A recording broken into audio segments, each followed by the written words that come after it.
Smiled, rolled my eyes, brushed it off like a joke. But when I brought the spoon closer, he leaned in. His lips touched the metal, slow, deliberate. His eyes still locked on mine. And that's when I knew. This wasn't just about a taste. It wasn't just the custard. It wasn't the moment. It was the pause, the breath, the way I didn't move back, the way I let my hand linger just a second too long. I should have stepped away.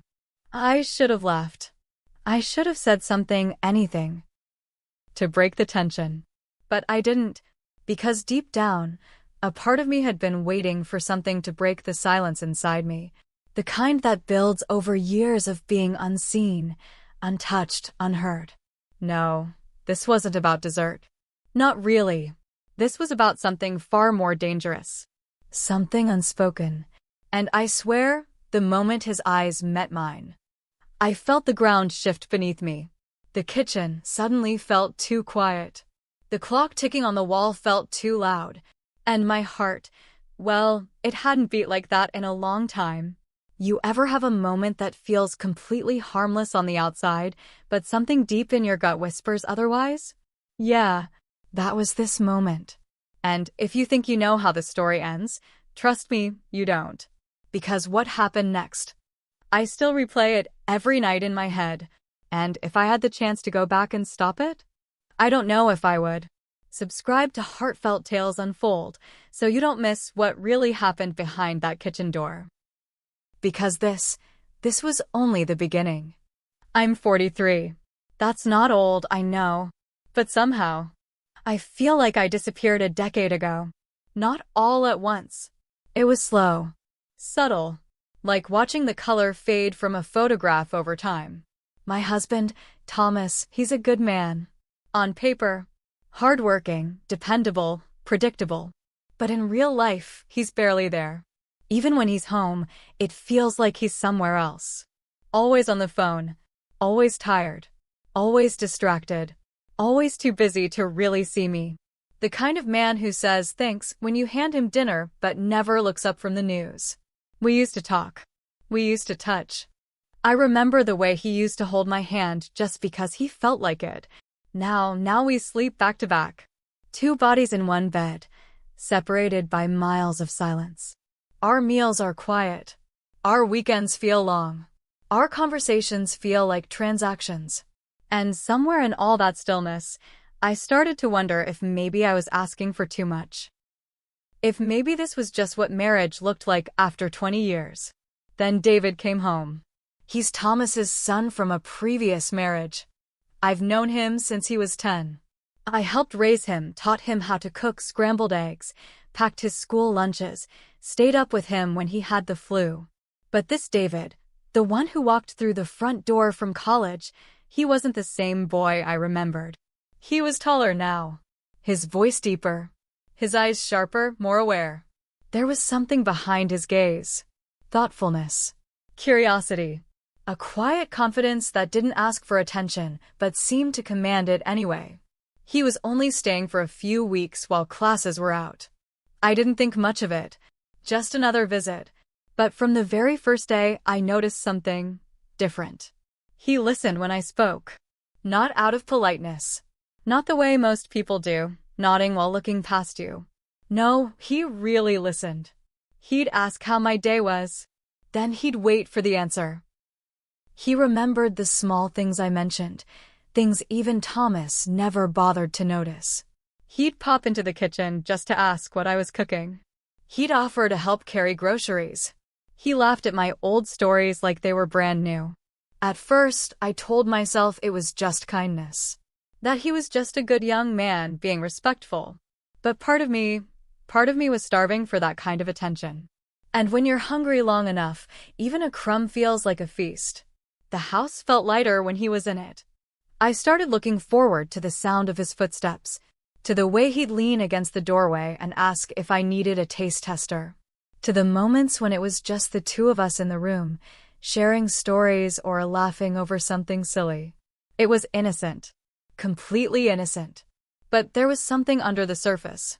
Something I didn't want to name, but couldn't quite ignore. It wasn't anything he said. It was the way he lingered when I spoke. The way he watched me when I thought he wasn't. The way I felt when I caught his glance from across the room. It was subtle, gentle, almost nothing at all. But after years of being invisible, almost nothing felt like everything. It was a Tuesday, late afternoon. The kind of quiet, still hour where the sunlight starts to lean golden across the kitchen tiles. Thomas was out meetings as always. I had music playing low in the background, sleeves rolled up, trying out a custard recipe I hadn't touched in years. It felt good to be focused on something. I was humming along to the tune when I heard the door creak. David. He stepped in without a word, leaned against the frame, and just watched me. There was a softness in his expression. Calm. Curious. I didn't turn right away. Just smiled over my shoulder and said, "You always come in here when you smell sugar." He laughed. "You always make it hard to stay away." I looked back at him then. He was wearing a plain white t-shirt. Hair slightly tousled, like he'd just gotten out of bed. But his eyes, those stayed on me, steady and unreadable. I held out the spoon. "Come on, taste it. Tell me if it's too sweet." He stayed where he was, arms folded across his chest. A slow smile tugged at the corner of his mouth. "Only if you feed it to me like a proper chef." I froze for a second. Just a beat. Then I laughed. Played it off. "Oh, so now I'm your personal baker too?" He didn't answer. He just walked over, slow and unbothered, until he was standing right in front of me. I lifted the spoon again, holding it between us. He leaned down. Took it. Not quickly. Not carelessly. Deliberate. Slow. His lips brushed the metal. He closed his eyes, just for a second, like he was tasting more than just custard. Then he opened them. Still looking at me. Not smiling now. Just holding my gaze. I laughed again, too loud, too fast, and turned away to rinse the spoon. But my hands were shaking. And the kitchen didn't feel the same. I told myself it was nothing. A silly moment. A joke. But for the rest of the day, I couldn't stop thinking about it. The way his eyes didn't move. The way he stood so still, like he was waiting for me to acknowledge something neither of us had the courage to name. That look. It wasn't from a boy. And I think I liked that. I shouldn't have. I shouldn't have noticed the way my skin tingled after he left the room. I shouldn't have found myself checking the hallway, hoping he'd walk back in. But I did. And the worst part? I didn't feel ashamed. Not yet. I just felt alive. Like someone had finally turned the light back on inside me after years of living in the dark. After that day in the kitchen, I started noticing things I hadn't let myself see before. The way David's laugh filled the room and softened the edges of silence that used to sit so heavy around the house. The way he lingered in doorways after our conversations ended, like he wasn't ready to leave yet. The way his eyes found me in a room full of people, like he was searching for a familiar face and maybe something more. And I hated how much I noticed. I hated that it made me feel good. I'd tell myself to stop, to keep my distance. But then he'd walk in with that same easy smile and a question about my day, and everything inside me would shift. There was a moment, small, barely a second, where we brushed hands while clearing the table. He apologized. I said it was fine. But my skin tingled for minutes after. Another night, he hugged me goodnight. Just like he used to. But it lingered. A breath longer. Just enough for me to feel his warmth and remember what warmth felt like. And that's when the voice in my head started getting louder. I'm his stepmother. I helped raise him. I've known him since he was 10. But then the other voice, the quieter one, whispered back. He's not a boy anymore. And I'm not dead inside. That part hurt to admit. But it was true. Because somewhere between the ignored birthdays and the one-word conversations with Thomas, something inside me started to fade. I remember one birthday, 2 years ago, when I waited all day for a call, a note, even a text. Nothing. I made dinner that night. Lit a candle for myself. He walked in, asked what was for dinner, then turned on the TV. Didn't even notice the cake. Didn't even ask why I looked tired. That night, I cried in the shower. Not because he forgot, but because I wasn't even surprised. Since then, I've been walking through life like a shadow. Moving, speaking, cooking, existing. But feeling? Feeling had become something distant. Something I used to do. Until David looked at me that way. And now, I didn't know what to do with the way my chest fluttered when he entered the room. Or the way I found myself changing shirts twice before dinner. Or how often I caught myself wondering what he was thinking when he looked at me. Was it kindness? Was it curiosity? Was I imagining it all? I watched him closely, trying to find answers in how he smiled at me. How he asked if I needed help with the groceries. How he lingered in the kitchen when he didn't need to be there. But I couldn't tell. Maybe I didn't want to know. Because what if I was the only one feeling this? What if I turned my hunger for affection into some twisted illusion? But then again, what if I wasn't? What if the silence between us wasn't silence at all, but something thick and unspoken, something waiting? The guilt would come in waves. I'd feel it late at night, lying in bed beside a man who hadn't touched me in months. I'd stare at the ceiling and ask myself who I was becoming. What kind of woman lets these thoughts take root? But then morning would come, and David would walk into the kitchen with sleepy eyes and a soft smile and ask if I slept okay. And I'd forget every promise I made to myself the night before. Because in those moments, those simple, stolen moments, I didn't feel like a wife. Or a mother figure. Or someone past her prime. I just felt alive. And I didn't know whether to feel grateful for that or terrified. The kitchen became our place. It always had been, in a way, but now it felt like a shared secret. A space suspended between what was allowed and what was felt, between routine and something else entirely. David started helping more, not just watching, but moving beside me. He'd chop while I stirred. He'd stand behind me to reach for ingredients, brushing past me with casual closeness that lingered just long enough to make me forget what I was doing. We cooked like we'd been doing it for years, like we knew each other's rhythms. He started bringing up new recipes, sending me links, printing out ideas he thought I'd like. He said it made him feel calm, being in there with me. I told him it made me feel seen. I didn't mean to say that last part out loud, but I did. He didn't laugh. He didn't change the subject. He just looked at me with something unreadable in his eyes and said, "Me too." That night sat with me. So did the way his hand brushed mine when we reached for the same spoon. Or how he started staying in the kitchen even after the food was done. Not saying much, just being near. One evening, Thomas was gone again, some overnight meeting in another city. David and I ate dinner alone. We had wine, not much, just enough to loosen the stiffness between us. The food was good. The laughter felt easy. After we ate, I brought out something new, a soft, creamy dessert I'd been working on for days. He raised an eyebrow. "You're spoiling me." I smiled. Someone should. He tilted his head a little, watching me like he was trying to figure something out. Then he said, "You taste everything you make, don't you?" I nodded slowly. Usually. He dipped the spoon in, held it up. But instead of tasting it, he moved closer and brought the spoon toward me. "Then taste this." I hesitated, but not for long. I leaned forward. My lips touched the spoon. His fingers were close, too close, brushing against mine as I took it. The taste was sweet. But what lingered wasn't the dessert. It was the moment. The silence that followed. The quiet that stretched out like a held breath neither of us knew how to release. His hand didn't drop right away. Mine didn't move either. Our eyes met. And something passed between us. It wasn't loud. It wasn't spoken. But it was real.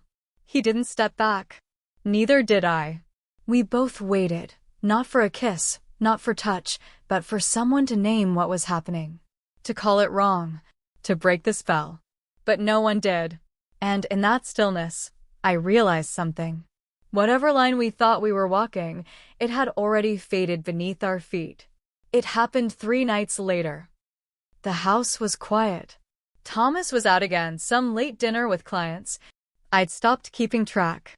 I was curled up on the far side of the couch, blanket around my legs, a half-empty glass of wine on the table beside me. The TV was on, but I wasn't watching, just letting the flicker of light distract me from the ache I couldn't name. David walked in without saying anything. He didn't ask to join me. He just sat down, closer than usual. Not touching, but close enough to feel the warmth between us. We sat like that for a while.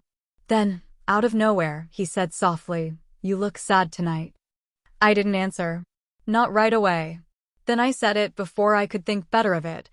"I don't think anyone really sees me anymore." He didn't speak. So I kept going.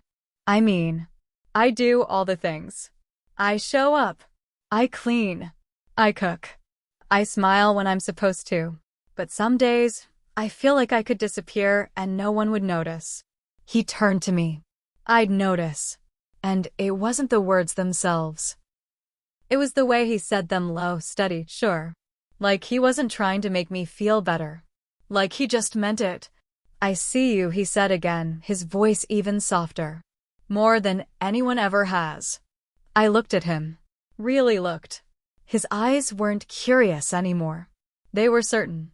And in that moment, the room changed. My breath caught.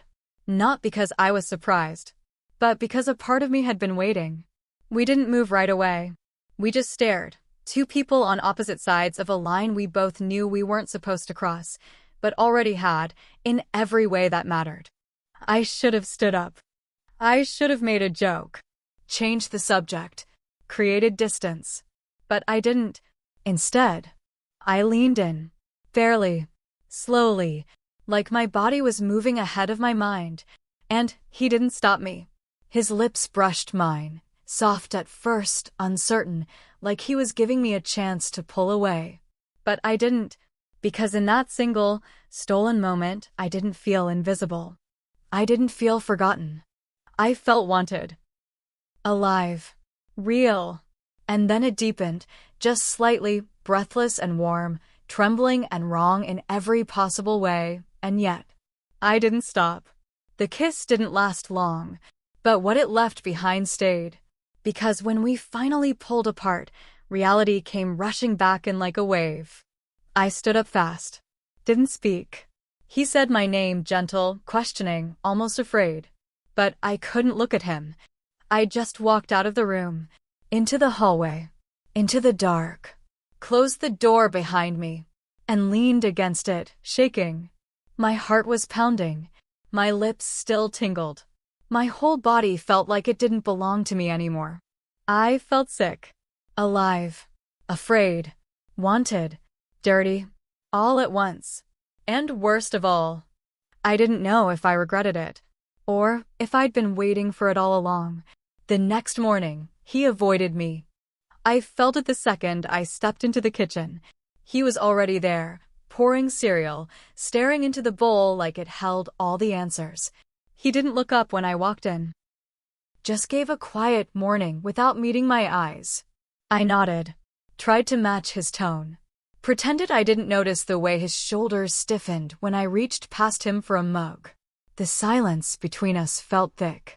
He finished eating in record time, rinsed his bowl, and walked out.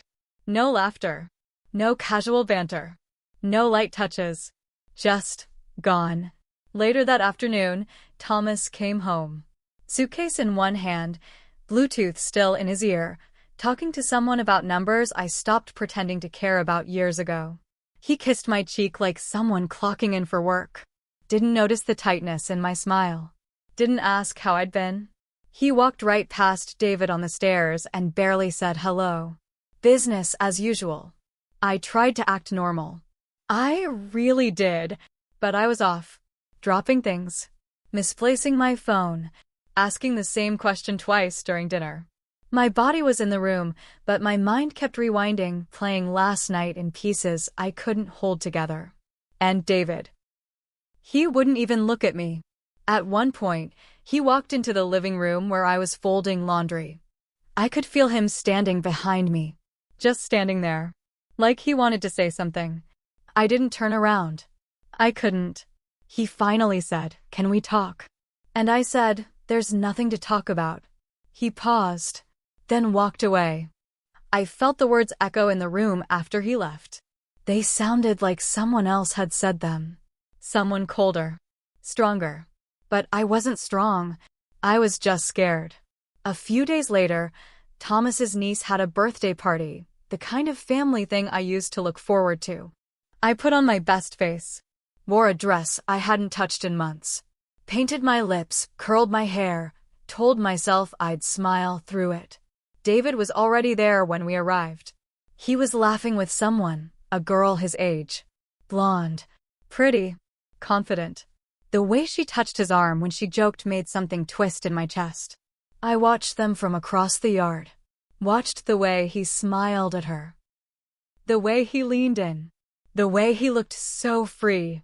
And I hated myself for how much it hurt. I turned away too fast and nearly knocked over a tray of drinks. I told myself I was being ridiculous. He was 19. She was beautiful. It made sense. But inside me, something cracked open. Had it meant anything to him? Was I just some passing impulse he regretted? Some fantasy he indulged because the moment made it easy? Because when I looked at him, really looked, I couldn't tell anymore. He never brought it up again. Not with words. Not with glances. It was like it never happened. Except it did. And I was the only one still carrying it like a secret carved into my skin. I started to wonder if he ever thought about it. If he replayed it like I did. If it kept him awake some nights. Or if he had already moved on. And if he had, what did that say about me? That I was just a moment. Just a mistake. Just nothing. It happened on a Sunday night. The house was quiet, not peaceful quiet. Just empty. Hollow. Thomas had gone to bed early. David was out somewhere, and I didn't ask where. I sat alone in the kitchen. Same chair. Same cup of tea. Same hum of the fridge in the background. But everything felt different. And I broke. Not loudly. Not dramatically. Just quietly. My hands started trembling first. Then my chest tightened like it couldn't hold the weight anymore. And the tears came without warning. Not from my eyes, from somewhere deeper. Like something inside me had finally given up pretending. I covered my face and cried. For what I did. For what I wanted. For what I'd become.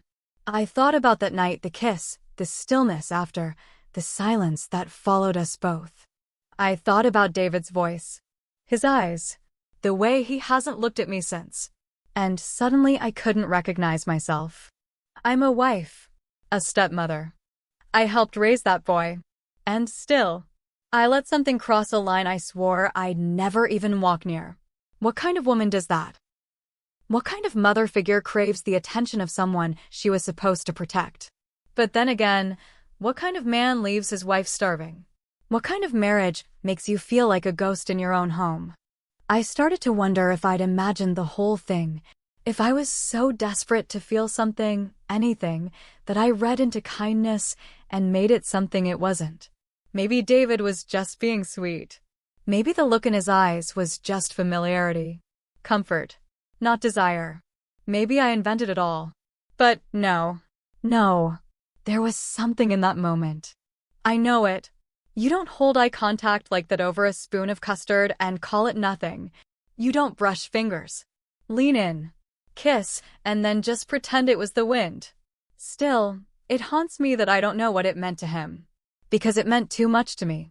And now I don't know how to move forward. I've thought about telling Thomas. Just blurting it out. Letting the whole thing collapse and finally breathing in the wreckage. But I can't. It would destroy him. It would destroy David. And, maybe worst of all, it would destroy me. Not just my image, but the tiny, flickering piece of me that felt alive for the first time in years, even if it was wrong. Even if it can never happen again. I've thought about leaving. Packing a bag. Disappearing for a few days. Finding space to think without their eyes on me. But then I wonder, what if I'm the only one still thinking about it? What if he's moved on? What if to him it was a moment, A mistake and nothing more. What if I'm the only one haunted by it? The only one still running that night over and over in her head like a broken film reel? That thought hurts more than anything else. Because it would mean I wasn't even a mistake worth remembering. Just something that happened. Just something that passed. And maybe that's what I deserve. Have you ever crossed a line and then questioned if the line was ever really there? Or worse, if you wanted to cross it the whole time? I still don't know what to call it. Was it emotional cheating? Was it betrayal? Or was it something more quiet, something lonelier? Was it just a woman craving to feel seen? Touched? Chosen? I didn't plan for any of it, but it happened. And now I sit with this ache, not just from what I did, but from not knowing what it truly meant. So I'm asking you, please, tell me in the comments, was I wrong? Or was I just human? Have you ever felt something that made no sense, but felt like the only thing keeping you alive? Because I need to know I'm not the only one who's felt this way.